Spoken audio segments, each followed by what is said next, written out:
It's a Bad Crypto Extra, and it's a Bad Crypto interview live from the Nexus Earth Conference in the Nexus, Aspen, Colorado. I'm Joel, he's Travis, and this cat sitting right between us is the CEO and founder of Overstock.com, Mr. Patrick Byrne. How you doing, my friend? Joel, great to be here. Thanks. Loving this outfit. This Very is nice. Very slimming. Oh, yes.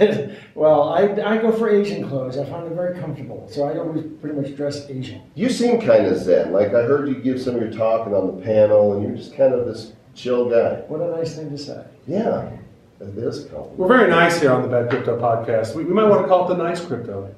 Nice Crypto Podcast. That would be bad. Very nice to meet you as well. Good Travis, service. good to see you, sir. Big fan of Overstock. I've used it quite a little bit. Good. Good stuff. And all the money you're saving. Saving money. But you know what's interesting is that we've talked a couple of times about how Overstock has been on the forefront of e-commerce and accepting cryptocurrency. So when did you guys decide to accept crypto? And that was a couple, 3-4 years ago? 3-4 years ago. It's coming up on 4 years, I believe.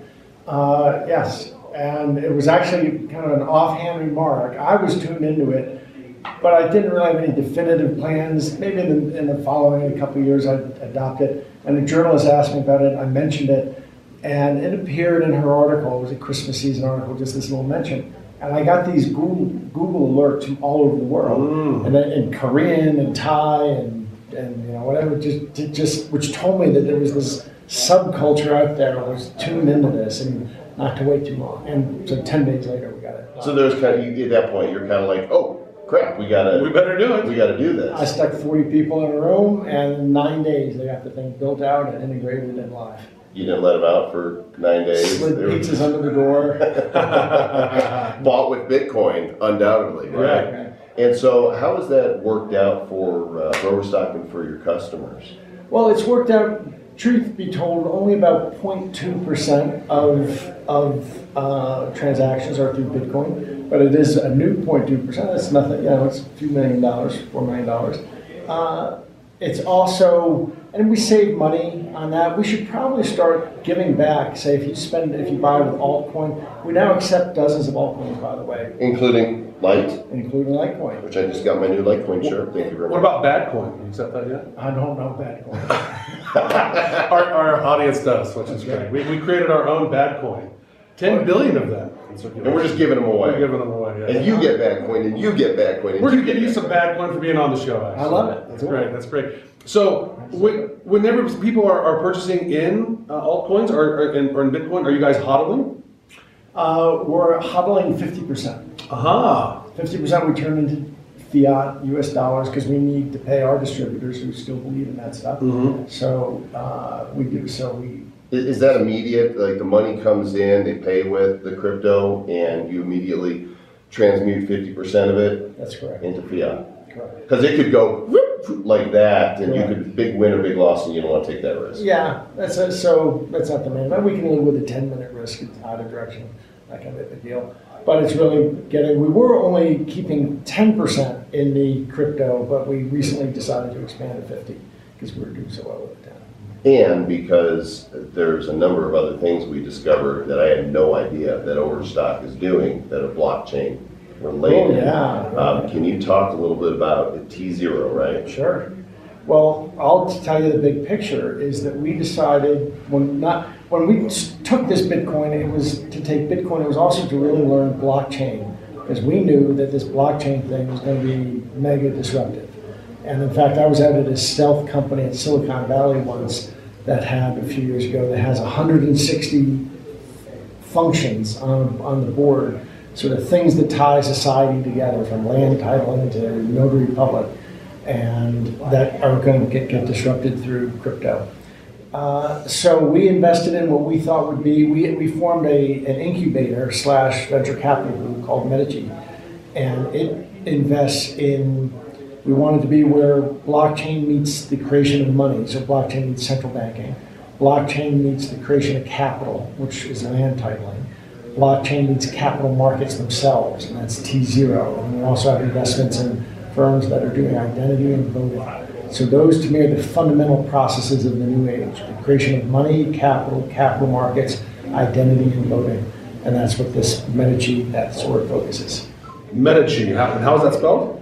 Medici, after the Italian family. Medici. Yes. Aha. Medici, tomato, tomato. Come on. Right. That's good.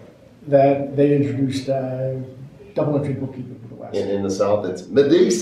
What's Medici? Medici? What is that Medici thing? The last one you mentioned I find fascinating. You said voter. Are we talking about to combat voter fraud, like voter ID? Well, someday there could be, if we get to a world of digital citizenship, where you can exercise, your rights as a citizen digitally. Now, there are forces in society that don't, I think, want that, because they don't want that vote trued up. Wait, do you believe there's voter fraud? Oh, I'm shocked. Are dead people voting? Twice? I heard about these studies that show in LA County, there's 140% as many registered voters as there are population from 18 and above. But nothing to see here, folks. Move along. It's all good. Right. So if you could have digital citizenship, if that can get past that aforementioned hurdle, then people could vote. You could do very clever things with voting. You could, and imagine voting could be more direct if you want it to be, although there are objections to direct democracy. But you can have delegative democracy, where I might say, gee, on the subject of national security, all votes that come up, I want to delegate my decision, my vote to, somebody I trust very much on that issue. You can do all kinds of funky things. That's fascinating. So tZERO, we saw your presentation a couple of days ago. You had built something that was an exchange that was approved by the SEC, then you added blockchain to it, right? So ICOs might be able to participate in this yes. service? Now that the SEC has ruled that a whole bunch of ICOs are actually securities, those securities, if they involve an American, when they trade, they have to trade on, and for all intents and purposes, at global market, you have to do this. They have to trade on an SEC approved exchange that can trade blockchain or digital instruments. And there's one of those in the world, and that's tZERO owns it.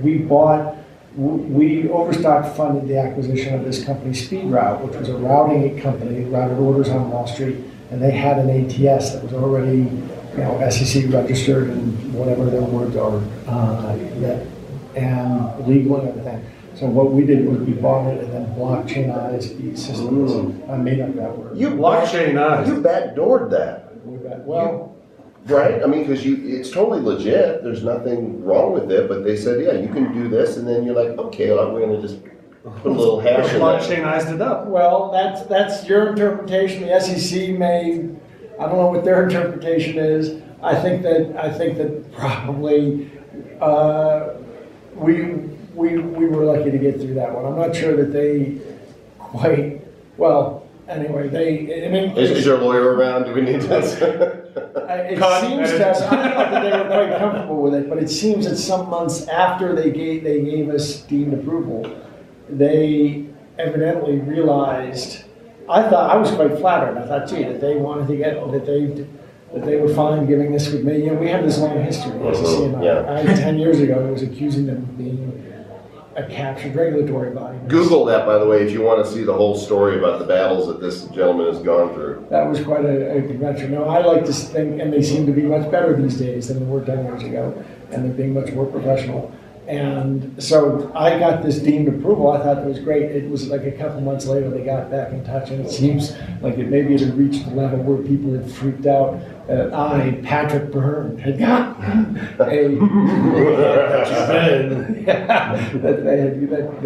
because this is really so. Anyway, we have this exchange, an ATS.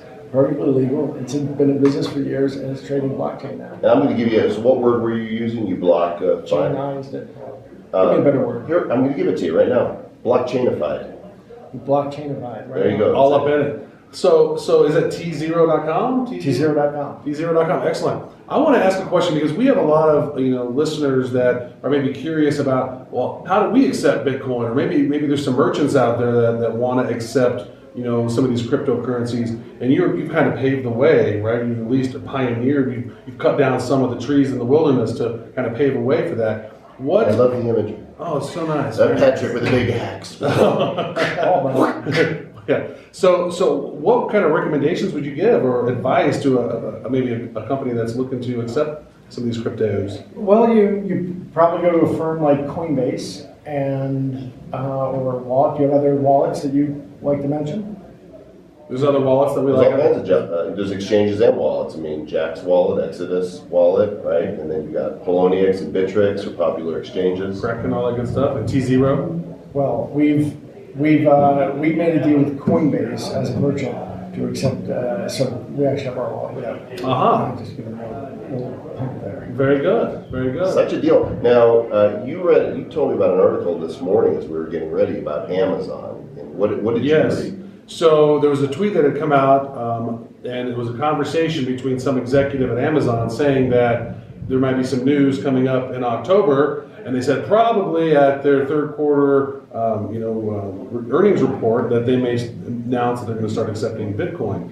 Now, to me, that's one of those things that says we've always said, wow, if Amazon starts taking Bitcoin and Litecoin, then the price could start taking off. That's a nice mass adoption there. So what are your thoughts on that, and what are your thoughts on Amazon not actually have jumped on board on this thing yet? I'm kind of surprised, although my guess is it's because I jumped on it first. Bezos evidently doesn't like me, and so I thought you guys were best buds. No, You guys were homies, drink beers. He chews out reporters who say nice things about it. So basically, we will never have an interview with Jeff Bezos. Is what you're saying? Yeah, that guy. Yeah. Jeff, he's cool. Come on, a little competition is healthy. That's true. So once we came out and started accepting, then a month or two, he came out and sort of denigrated the whole thing. And so I think that he's kind of drove down a cul-de-sac in that sense. They've got to back up from that position. But it'd be great to see them wisen up. He's going to drone back up. Beep, beep. There it goes. Last question. And that question just evaded my mind like that when it had a Bitcoin brain fart. It was there. It was perfect. It was beautiful. You would have loved the question I was about to ask you. Well, my answer would have regaled you. I am so amazed. It's about the future. Get your crystal ball out here. Okay. And obviously, you're banking on Bitcoin, not to be confused with the documentary on Netflix of the same name. But 5 years down the road, do we see mass adoption? 10 years? When does this happen that this thing really hits that curve?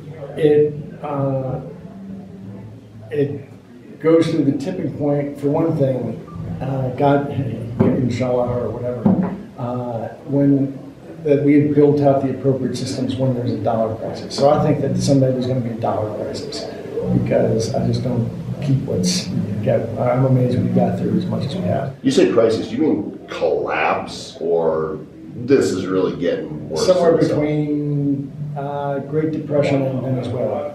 Between the Wow. two.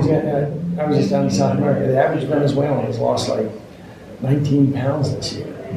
It's crazy. I mean, can't imagine what that tells you about It's a socialism diet. Yeah. So, I'm gonna go use a little socialism diet here, bro. Let's hope not. So I think that my dream is that we have enough time in the entrepreneurs in this community to create these robust alternative institutions like capital markets and central banking and such, so that when that crazy Keynesian magic money tree system collapses, there's this hot standby right there ready for society to switch to. And I think that means that we've got to get to about 3 to 5% for us to be able to trust those systems. But once I think we get to 3 to 5%, we may go through the tipping point anyway. I want a magic money tree garden, Travis. That would be You amazing. just throw seeds out there. Magic dollar trees, or just get yourself a Federal Reserve printing press and 6 cents a piece, print out $100 bills. That's a pretty good deal. Well, we're grateful for you coming on. It's great to meet you. We end all of our shows by saying, stay bad. So if you'll just look right at the camera there, say your name, and tell them to stay bad. Patrick Byrne, Stay Bad, with Joel and Travis. Awesome. Yes. Thanks again, man. Appreciate really it. appreciate that. Thank you so much, Patrick. Great stuff. Love what you're doing.